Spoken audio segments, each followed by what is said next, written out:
प्राचीन गुरुकुल में अनेक विद्यार्थी शिक्षा प्राप्त करते थे। सभी विद्यार्थी मेहनती थे, लेकिन उनमें से एक था अनिल।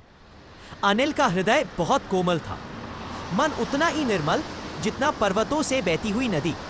वो हर व्यक्ति की मदद करता, सबकी समस्या खुद की समस्या समझता। लेकिन एक कमी थी, अनिल बिना रुके, बिना सोचे हर समय बोलता रहता था। किसी से मिलता तो उसे सलाह देने लगता। कोई कुछ पूछे या ना पूछे, अनिल बोलता ही रहता। धीरे धीरे सब उसे टालने लगे। कई साथी विद्यार्थी कहते, लो अनिल आ गया, अब शुरू होगी उसकी अनंत सीखें। कुछ हंसते, कुछ उसकी नकल उड़ाते और कुछ उससे बात ही नहीं करना चाहते थे। अनिल के दिल को गहरी चोट लगती, पर वो सोचता, मैं तो अच्छा ही चाहता हूं, फिर लोग मुझसे दूर क्यों हो रहे हैं। एक दिन वो दुखी होकर अपने गुरु श्री तत्वज्ञान महाराज के पास गया। उनके चरणों में बैठकर बोला, गुरुदेव, मैं सबका भला चाहता हूं, सबको समझाना चाहता हूं, लेकिन लोग मेरी बातें सुनते ही नहीं। कृपा कर मार्गदर्शन कीजिए। गुरु ने उसे स्नेह से देखा और बोले, पुत्र, भावना सही है, पर तरीका गलत।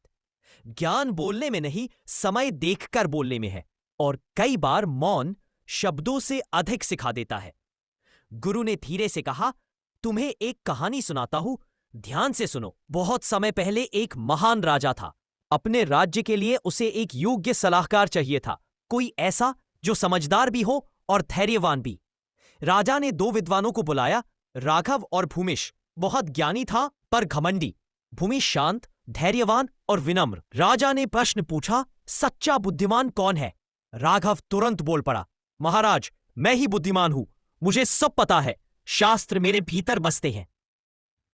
वह बिना रुके बोलता गया, इतना कि राजा की बात बीच में ही काट दी। राजा शांत था, पर उसके चेहरे पर स्पष्ट असंतोष था। अब भूमिश की बारी आई।